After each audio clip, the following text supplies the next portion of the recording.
दोस्तों, जीएसटी के 3 साल हो गए, लेकिन अभी भी एक डाउट बना हुआ है जीएसटी में। वो डाउट है रजिस्ट्रेशन से रिगार्डिंग। जैसा कि आपने जो अभी हेडिंग्स पढ़ी होगी उसमें भी देखा होगा, डाउट ये है कि क्या एक एड्रेस पे एक से ज़्यादा जीएसटी नंबर लिए जा सकते हैं।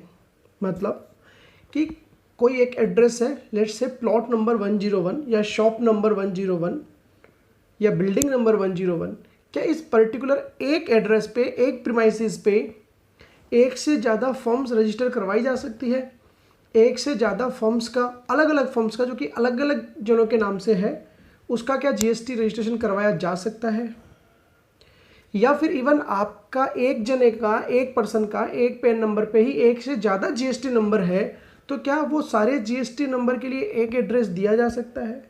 कुल मिला के मोर देन 1 जीएसटी नंबर को क्या एक एड्रेस पे रजिस्टर्ड करवाया जा सकता है, चाहे वो एक पर्सन से रिलेटेड हो वो जीएसटी नंबर सारे के सारे, या अलग अलग पर्सन से रिलेटेड हो। इसका आंसर अभी तक कहीं एक्ट में, पूरे लॉ में कहीं भी इसका कोई क्लियर जवाब नहीं है। आज इसी के बारे में हम चर्चा करने वाले हैं कि क्या होना चाहिए ऐसे केसेस में, क्योंकि काफ़ी लोग ऐसा कर रहे हैं कि एक प्रीमाइसेस है लेकिन वहाँ पे एक से ज़्यादा फर्म्स चल रही है, तो उनका क्या नेगेटिव कॉन्सिक्वेंसेस हो सकते हैं, क्या उसके नेगेटिव परिणाम आ सकते हैं इस चीज़ के, क्या ये अलाउ भी है या नहीं है। अलाउ है अगर, तो हम कैसे इसमें प्रोसीडिंग कर सकते हैं। तो आइए दोस्तों, दोनों के बारे में बात करते हैं, सर्विस के बारे में और गुड्स के बारे में। सर्विस के रिलेशन में अभी कुछ समय पहले, लेटेस्ट नहीं है, 2019 का केस है, केरला एडवांस रूलिंग अथॉरिटी ने स्पेस लेंस के केस में डिसीजन दिया था। उनका इशू क्या था, स्पेस लेंस क्या करती थी, उनके पास, उन्होंने एक बिल्डिंग रेंट पे ली हुई थी। लेट्स सपोज उन्होंने 10,000 स्क्वायर फीट का एक फ्लैट मान लो आप, वो उन्होंने लीज पे लिया हुआ था और उन्होंने लैंडलॉर्ड से राइट लिया हुआ था कि हम उसे सब लीज भी कर सकते हैं। तो उन्होंने क्या किया, 10,000 स्क्वायर फीट के ऑफिस को काफ़ी लोगों में बांट दिया, जिसे अपन कोवर्किंग स्पेस बोलते हैं।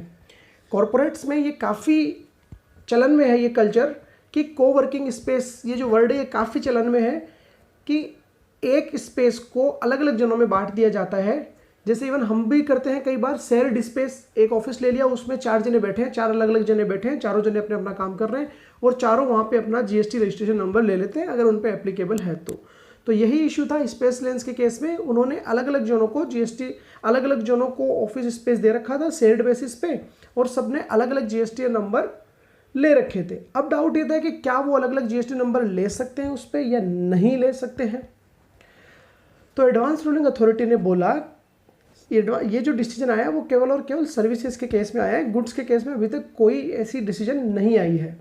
तो सर्विसेज के केस में एडवांस रूलिंग अथॉरिटी ने बोला कि आप अलग अलग रजिस्ट्रेशन, एक से ज़्यादा रजिस्ट्रेशन एक जगह का ले सकते हो सर्विसेज के केस में, अगर आपका शेयर्ड बेसिस पे है, कोवर्किंग स्पेस है, लेकिन आपका जो स्पेस है वो सेग्रीगेटेड होना चाहिए।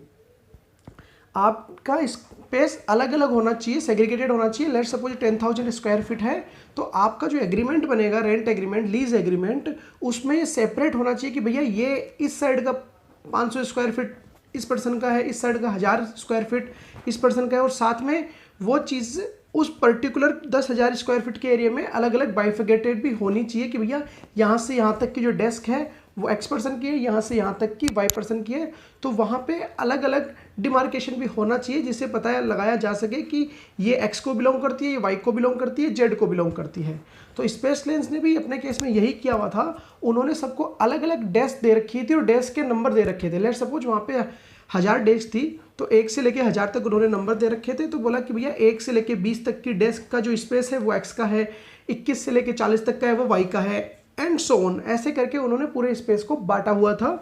तो वहाँ पे हम अलग अलग बाइफिकेशन था और हम अलग अलग पता लगा सकते थे।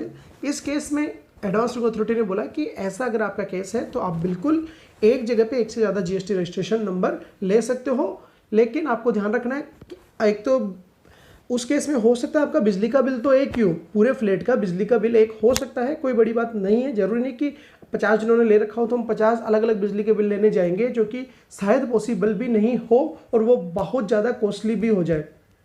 तो बिजली का बिल तो एक था, ठीक है, बट आपका जो लीज एग्रीमेंट बनेगा उस लीज एग्रीमेंट में भी ये चीज़ अलग अलग क्लासिफाइड होनी चाहिए, अदरवाइज बाद में हमें नेगेटिव कंसिक्वेंसेस फेस करने पड़ सकते हैं कि लीज एग्रीमेंट में अलग अलग क्लासिफाइड नहीं है और जहां हमारा कोवर्किंग स्पेस है वहां भी अलग अलग सेग्रीगेशन नहीं है। तो अलग अलग सेग्रीगेशन अगर है आपका डेस्क वाइज या कोई और साइंटिफिक लॉजिकल आपका सेग्रीगेशन है वहाँ पे कि भैया इतना स्क्वायर फीट ये वाला नॉर्थ टू साउथ ये स्क्वायर फीट इसका है या पर्टिकुलर डेस्क इसकी है या पर्टिकुलर इतना स्पेस इसका है, ये अलग अलग अगर सेग्रीगेशन है तो कोई इशू नहीं है, आप एक से ज़्यादा जीएसटी नंबर ले सकते हो एक एड्रेस पे। अब बात यह है कि क्या वो डबल एआर का डिसीजन सबके केस में अप्लाई हो जाएगा? नहीं, डबल एआर का जो डिसीजन है वो पर्टिकुलर जिसने वो डबल एआर ली है, मांगी है, अपने केस में स्पेस लेंस ने मांगी है तो वो उन्हीं पे एप्लीकेबल है, आप पे वो कहीं भी डायरेक्टली इनडायरेक्टली एप्लीकेबल नहीं है, पहली बात। तो अब हमने इतनी देर डिस्कस क्यों किया? डिस्कस इसलिए किया कि कहीं भी जीएसटी एक्ट में तो ये चीज़ दी हुई है नहीं, बट उस डबल एआर के डिसीजन से हमें एक लॉजिकल रीजन पता चल रहा है, हमें एक तरीका पता चल रहा है जिससे हम सेग्रीगेट कर पाए और एक से ज़्यादा जीएसटी नंबर ले पाए। तो अगर आप ऐसा करते हो तो मुझे नहीं लगता कि आपके केस में कुछ दिक्कत आने वाली है अगर अलग अलग सेग्रीगेशन है तो। अगर अलग अलग सेग्रीगेशन नहीं है तो हमें नेगेटिव कंसिक्वेंसेस फेस करने पड़ सकते हैं। साथ में आपको अपने अलग अलग सेग्रीगेशन अलग अलग जो स्पेस है वहाँ पर आपको आपका जीएसटी सर्टिफिकेट और जीएसटी नंबर भी शो करना रहेगा। कल को अगर डिपार्टमेंटल क्वेरी आती है, डिपार्टमेंटल सर्च होती है, सर्वे होता है और वहाँ पे आपके जीएसटी रजिस्ट्रेशन सर्टिफिकेट्स नहीं दिखते हैं, जीएसटी नंबर नहीं दिखते हैं, तो आपको पेनल्टीज और नेगेटिव कंसिक्वेंसेस का सामना करना पड़ सकता है। ये थी दोस्तों सर्विस के केस में बात। हालांकि डबल एआर के डिसीजन से हमें एक तरह से लॉ मेकर्स का डबल एआर का इंटेंशन तो पता चल रहा है। उनका इंटेंशन ये नहीं कि भैया हम आपको एक नंबर पे एक से ज़्यादा रजिस्ट्रेशन नहीं देंगे। तो I think this is a very positive judgement और if we are following this, उन्होंने जो तरीका बताया अगर वो तरीका है या और कोई जेन्युइन तरीका है आपका, उस केस में आई थिंक हम कर सकते हैं। अब ये तो थी सर्विस की बात, क्योंकि सर्विस में इतना ज़्यादा नहीं है, वहाँ पे बंदा लैपटॉप लेके बैठा और काम कर रहा है, कोई गुड्स वगैरह तो वहाँ होता नहीं है, तो सर्विसेज में तो इतनी दिक्कत नहीं आएगी। वैसे भी दिक्कत आएगी अब उन बिजनेसमैन्स को जिनका गुड्स में डीलिंग है। अब गुड्स में डीलिंग है, एक आपकी दुकान है, लेट सपोज 500 स्क्वायर फीट की दुकान है, वहाँ आपने 3 रजिस्ट्रेशन सर्टिफिकेट ले रखे हैं। अब गुड्स से रिलेटेड तो कोई डिसीजन अभी तक आया नहीं है, तो क्या किया जाए? क्या ले सकते हैं या नहीं ले सकते? पहली बात, नहीं ले सकते ये कहीं पूरे एक्ट में लिखा हुआ नहीं है, और ले सकते हैं ये भी कहीं नहीं लिखा हुआ है, ऐसा पर्टिकुलर केस दे ही नहीं रखा है। अब जो मुझे बेस्ट तरीका लगता है उसका ये तरीका लगता है कि हमें हमारा जो गुड्स के केस में भी हमें 500 स्क्वायर फीट का जो हमारा एरिया है फॉर एग्जांपल, उसमें अलग अलग सेग्रीगेशन हमें करना पड़ेगा, अलग अलग मार्किंग करनी पड़ेगी, हमें गुड्स अलग अलग मेंटेन रखना पड़ेगा। ऐसा नहीं हो कि सारा गुड्स एक साथ ही पड़ा तीनों फर्मों का, नहीं, हमें बुक्स ऑफ अकाउंट्स अलग अलग बना के रखनी पड़ेगी, स्टॉक रजिस्टर तीनों का अलग अलग होगा और जो गुड्स है वो भी अलग अलग होगा कि बताया जा सके कि भैया ये एक्स की बुक्स है, इसका गुड्स ये रहा, ये वाई की बुक्स है, इसका गुड्स ये रहा, ये जेड की बुक्स है, इसका गुड्स ये रहा। तीनों का गुड्स कंबाइंड नहीं होना चाहिए और स्क्वायर फीट जो 500 स्क्वायर फीट का एरिया उसमें भी एक मार्केशन होनी चाहिए कि भैया ये 150 स्क्वायर फीट एक्स फर्म का है और ये 150 स्क्वायर फीट वाई फर्म का और ये 150 या 200 जो भी बचता है वो जेड फर्म का है। अलग अलग अगर आपने मार्केशन कर रखी है, डिमार्केशन कर रखी है, गुड्स आपने अकॉर्डिंगली अलग अलग रखे हुए हैं, उनको आपने ज्वाइनिंग नहीं कर रखी है, गुड्स की एक साथ नहीं रखा हुआ है, तो आई बिलीव आप रजिस्ट्रेशन ले सकते हो। रजिस्ट्रेशन तो अगर आपने एक साथ रखा हो तो भी रजिस्ट्रेशन तो आई थिंक आपको मिल जाएगा। आपका रेंट एग्रीमेंट डाल रहे हो, इलेक्ट्रिसिटी बिल डाल रहे हो, बट कल को अगर सर्वे होता है डिपार्टमेंट का या रजिस्ट्रेशन जब हम अप्लाई करते हैं उसके बाद अगर डिपार्टमेंटल ऑफिसर कोई विजिट पे आता है तो हो सकता है हमारा रजिस्ट्रेशन डिसअलाउ हो जाए। तो आपको ये सेग्रीगेशन अलग अलग रखना है। इवन जो रेंट एग्रीमेंट भी आपका बनता है कोशिश करें उसमें भी वो सेग्रीगेशन आप दिखाओ अलॉन्ग विद द मैप कि ये मैप है भैया, इसमें इतना इतना इतना हमने दे रखा है और गुड्स भी आप अलग अलग मेंटेन करो। अब आप लोगों के दिमाग में क्वेरी आ रही होगी कि अगर गलती से हमने गुड्स एक साथ रख दिया कि 2-4 साफ सफाई के टाइम पे 2-4 दिन के लिए वो गुड्स एक साथ पड़ा था कि बाद में हम अलग अलग कर लेंगे और इन बिटवीन डिपार्टमेंट से कोई आ गया चेक करने, तो क्या होगा? दोस्तों मेरे हिसाब से आपके लिए आपको हो सकता है बहुत एडवर्स कंसिक्वेंसेस, बहुत ही इसके नकारात्मक परिणाम आपको भुगतने पड़ सकते हैं। वो कैसे?